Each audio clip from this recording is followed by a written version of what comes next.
God gives you the end result.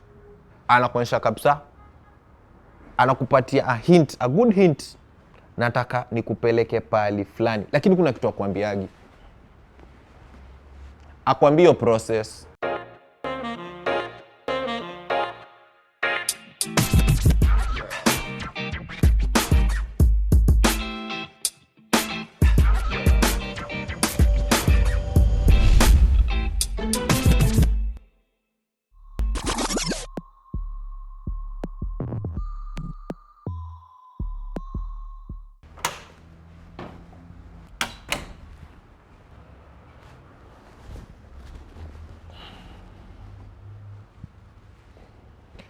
Hello everyone, my name is Zakayo Mungai and I have found my purpose.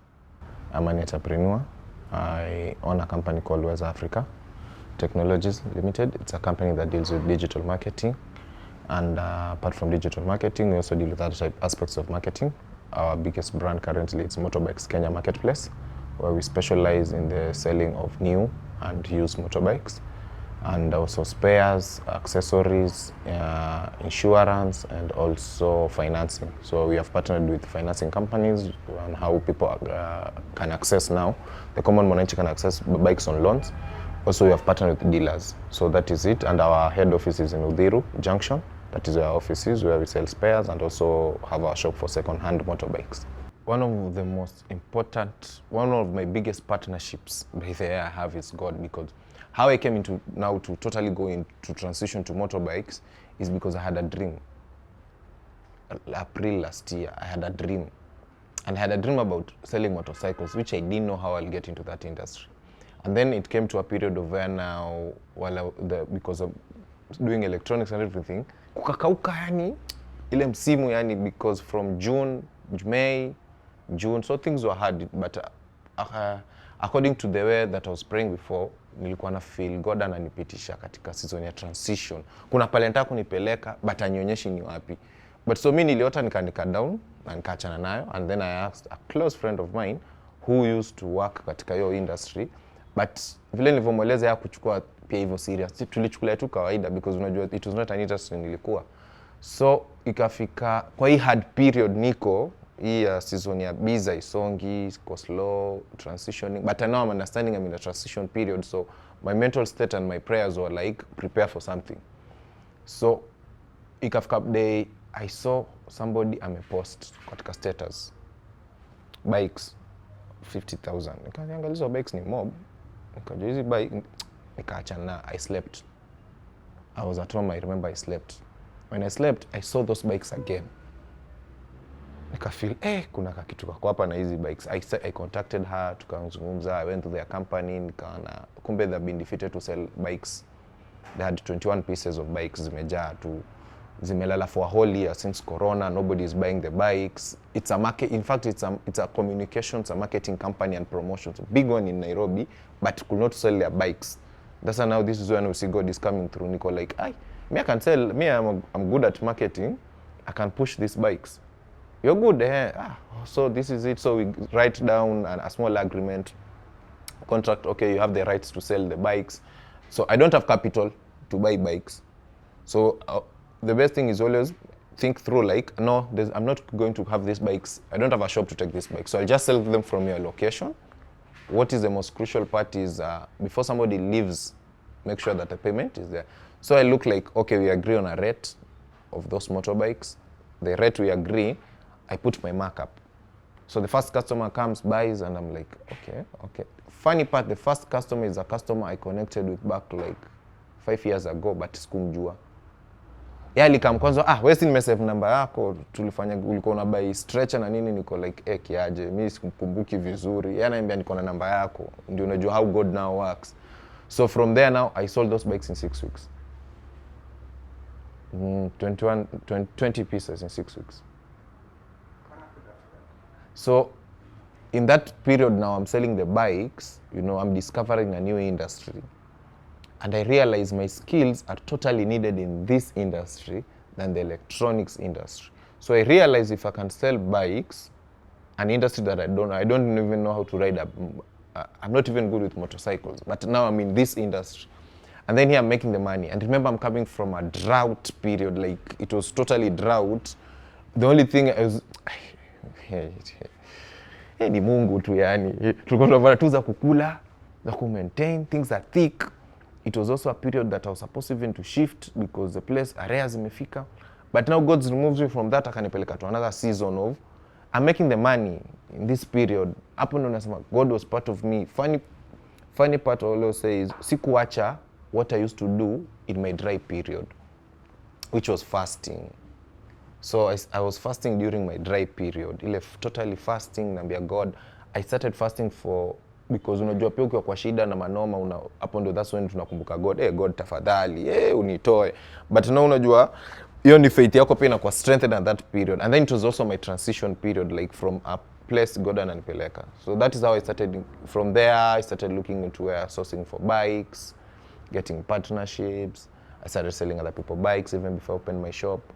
I saw that it's reaching an imefika place now I can have my shop. I got partnership with dealers because the most crucial part is they don't know how to get customers. So even though now, alafu then I remembered, in August, I remembered the dream that I had, and I'd written it down to that industry. It was one of the most thought sikuwa nazo, but now I remembered. Nikajua bas, this is it. This is God ameamua.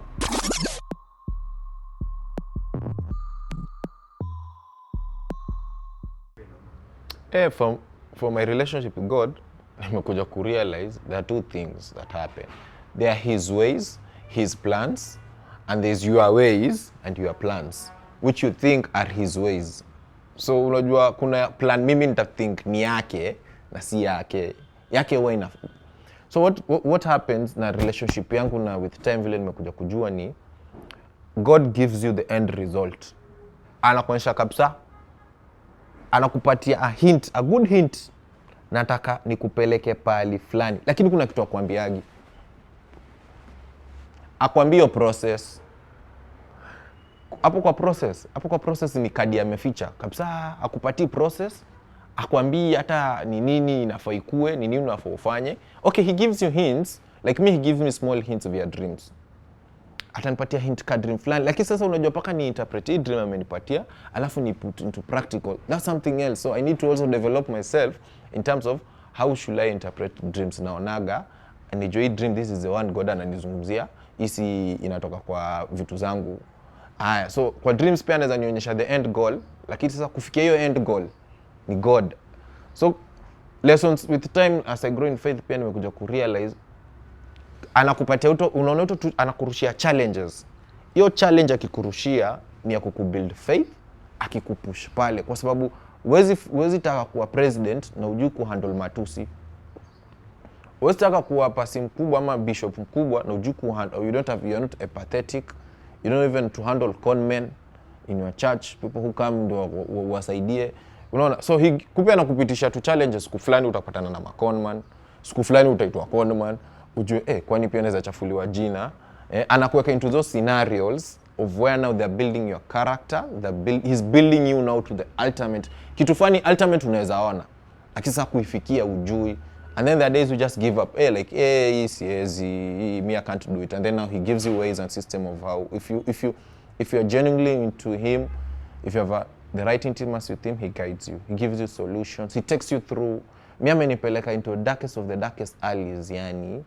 Like places niko like, sasa hapo tumefika, ni mimi na Mungu, sina mtu mwingine. Na unajua hizo situations wewe na God, hakuna kitu poa like hapa ni wewe utanitoa. So he creates systems of those.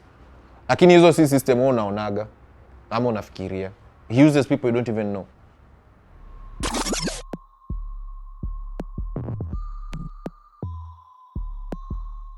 I made one of the biggest impact in my life negatively nikiwa Mombasa. I'll start with negative because I still served and I still led, but negatively. Unajua constant. Mse yote alisoma Mombasa secondary. Mombasa, where I was expelled, and I'm really confident I say I was expelled. Walijua, walikuwa wananiita a certain name. I think it's the right time to mention. Walikuwa wananiita Njoro. Walikuwa they used to, and I hate that name because that's my third name. nakwambia ile biashara tuko tunapiga hiyo shule na ukonman na nini.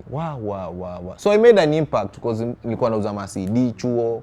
Kuna siku CD Aponi ilishikwa, mimi ndo nilikuwa nimeuza, nikaambia ai princess mimi niliuza si yangu. Unajua kuna time tulikuwa nauza, that time I used to have a phone all through kwa shule. So I made an impact kwa sababu ulikuwa unataka kupiga dem yako na kamkwangu unapiga dem yako. Hiyo time tulikuwa tukicall, tulikuwa tunasikia raha sana. Hiyo back then I made a huge impact at that level, but negatively. Because I used to influence people.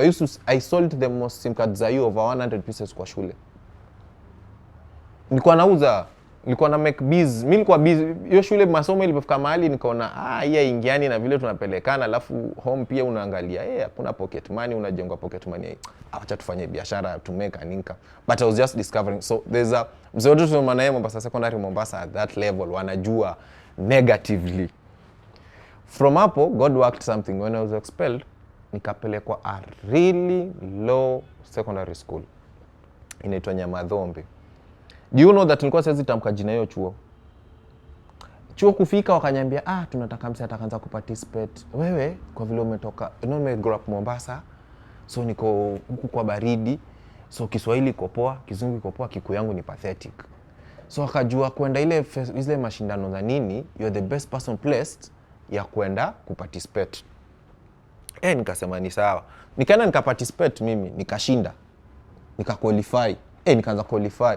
Even I remember ikaleta an issue because other teachers were asking, this is not your student, because walikuwa na expect hiyo shule student akam angoe ile accent akatae aongee ile Kiswahili ya Kikuyu. And then my skill nilikuwa na blow off Kizungu Kiswahili. I really made an impact. Up to now I always meet my teachers, they tell me, they always remind students hata sasa tukienda kwa shule, they always reminded. There was a guy here alisoma hapa Nyamadhombe, alikuwa really influential at that time because I put the status of the school level flani. Kuna siku nilikuja kuchukuliwa na GK ya DC na yapelekwa event peke yangu. Mimi siku ya mock nilifanya mock nikitoka nikienda function, and that is where I also nilijua service na leadership because tulikuwa tunazicombine the same constant service na leadership really impacted those pale competition wise nini. That is at that level. Kutoka hapo junior youth Mtwapa, PCM Mtwapa, nakumbuka nilikuwa na junior youth. I remember I used to tulienda meeting the same, babangu akiwa chairman na mimi niko chairman wa youth, junior youth. We used to have function, wakitufungia church tulikuwa tunashika nje tunaingia lambada kudance. Si tumedance church, tunafunga sawa, tunaingia. I impacted people positively at that time, also negatively kiasi, but we were discovering ourselves. From hapo nikiwa kwa movie shop Mtwapa, but Mtwapa didn't have much sana until I came to PCA Mangu, where they gave me a chance now to MC and host and do poetry in church. And I always remember one of my biggest poetry at that time poetry pieces was ipo siku kilio kitaisha cha kina mama, when alcohol ile third generation ilikuwa hit. Do you know I used to do that piece in church, wamama wanalia. Unajua Kiswahili ni paka i translate kwa Kiswahili kwa Kikuyu because ile vile haijaingiana, but it used really to impact them. But God happens in mysterious ways. Do you know that after some time iliporudi kwa hiyo church waliniambia, maombi yako uliyotishinda ukituombea hapa, president cancel story ya pombe, and that's what happened. Third generations zilisha story ya pombe kaenda chini and everything. So I created an impact hapo, youth ya hapo pia, KNT hapa Kenya National Theatre. One stop sasa pale role nimechapa sasa nao pile areas. Ololo Kayole hapa, maboys wa Kayole wananijua. Wengi wale walikuwa wasanii at that time. Kaloleni, City Stadium hiyo area, kusonga hivyo paka Marish. Walikuwa wana come function, maboy wanapiga rap, yani unasikia rap imeweza konki alafu unajua kulikuwa na platform, alafu nilikuwa na make sure kuna lunch, Hari Krishna, Kibera wasa walikuwa wakikam function zangu, mimi nashangaa. Nilikuwa nakuta mavijana hivi wanakam kina Flohari, hata wengine nimewasahau, wengi walikuwa wanakam, maboys walikuwa wanakam, maboys kutoka huko Kangemi, maboy walikuwa wanakam functions. Kuna maboy nilipatia chances into different interviews wengine nilikuwa lazima nikuitishe kitu pia mimi na hustle, so nilikuwa nawaitisha, nilikuwa put into TVs interviews, wengine radio, maboys wa hizo hoods. Nikakuja time nikaangukia kwa production ya Kipawa Show KTN. Walikuwa na challenge moja tu, show imeiva, kila kitu imepangwa, hawana wasanii. God alinieka hapo na run show pale, unataka wase wa acrobats, niko nao. Mimi nilikuwa napanga hiyo schedule hivi, hata there's a whole season wali shoot na haijai air kwa sababu ingefit watu na wasanii walikuwa. Hiyo time ni Euphonic alikuwa ki-host, so nilikupeana hizo chances sana. Wakiniita MC Zakayo, ile time nilikuwa najulikana kama MC Zakayo, kwingine nilikuwa najulikana kama MC Zakayo bin mrefu. Wengine walikuwa hizo hapo wa MCA. Sasa wa MCA kulikuwa different of class kwa sababu MCA mostly ni university students kidogo. Sasa si unajua tumetoka kwa wageto, sasa tuko kwa mababi huko. Forums hapa tunapanda, hata kuna mchele ya bure, ni kachai na kasmoki, kama ndazi. So university students wa UON tulikuwa na impact. Nilikuwa na run show inaitwa Sex Mtaani, Sex Manenos Forum. It's talking about sex sana, and it use tumeenda paka Nyeri, tumefanya Thika. Najua I don't know, watu wengi wataona hii watashangaa nilipotelea wapi, because hiyo turnaround ile happen at that level pale nilipotelea. The other impact I did was at national platform with IEBC. I joined IEBC via MCA kimchezo. I went to represent somebody in a meeting when the IEBC were creating IEBC Youth Committee. So that's how I got into IEBC Youth Committee. Mimi kind of forums za IEBC, tumefanya outreach na wao, tumeinvite watu into functions. Majority of NGOs pay your time nilikuwa used to work with them quality youth. Kiambu, I remember I did 248 watu wa boda in the year 2016. Nili make sure wamepata driving license na nilizunguka na bike na nilikuwa na only 1000 bob. Imagine mafuta ya tatu nilizunguka, nikamwambia aje county government inapeana opportunities, come through.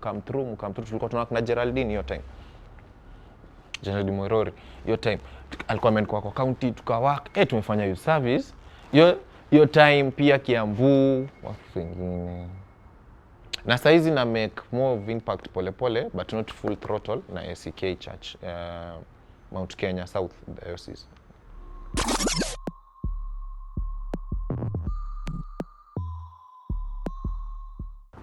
I think I'll share this, hata kama ni one of my deepest desires na nili realize recently. My ultimate goal atakuwa na prayer center. A prayer center whereby na people get a chance to come fast and pray. That's one. Hizo sasa nizo za I don't know when itafanyika, but a prayer center. And the reason why kwa prayer center is where you have counselors who can talk to people. That is a goal that I have in terms of now service and leadership. But unaangalia hiyo ni I don't know when it will happen. I also love to have a recreational facility ya health. Watu wanakuja wanaruka nini. Those are things that is cool. But kuna hizi plans zile. One thing nataka ku make sure, and that's something really I'm really working on right now, ni making sure my business can function without me. Why? Because my role is not only to be in business. So nataka kuwa na enough time to be out there to preach the word, to transform lives. So my end goal hiyo time nataka kuwa in that level of sitaki stress mimi palipopote ya finances. Sitaki stress kufikiria finances at level ya basic needs ama basic ya secondary na luxury. No, nataka finances is part of my head. That is my ultimate heart desire, so that I can live fully in terms of I can serve people. Kuna maboy wako Nigeria wanahitaji new impact. I can fly to Nigeria, go sit down with them, give them reality of lives, packages, train them if it is training them. If they pay me, okay. If they don't pay me, and then that is my ultimate goal. Kufika pahali sitaki kufikiria mimi sitaki kufikiria story ya do. Nataka do become an issue in my life. Because unajua I've been there ikiwa haina na hakuna kitu mbaya when you can't actualize what you have inside you, because there's a factor una think sana ni finances. Now one of the things me sitaki finances kwa an issue. Staki health pay kwa ni hindrance, so that I can give my all. I want to give my all to the people, serve them, do like I want to live empty and I want to die empty like Miles Monroe, how he died. That's something napenda teaching zake na look up. Anyway, may impact watu. If it is governments umeka chini ukapatia strategy ya kudeal na vijana, ukawapatia na wakakupatia role na responsibility, ukapush through a change society. Nataka ifike place watu waseme kuna time tulikuwa na teaching za mse fulani na litu impact. Na ni 10 years. Kama sasa napatana na msanii aliniambia, wewe ndio mtu wa kwanza alinipatia interview. Unajua kuna kitu kama hiyo uniko like, it was nothing. Kwake it's impact. So 10 years from now nataka kukua na generational of people that have impacted. And I'm still impacting them at that level. And not because of me. Si ati kwa sababu yangu, ni kwa sababu it's God's given grace, a favor at that level. And I'm really working on cons of financial, health, and more of wisdom. Those 3 things are what I'm working on.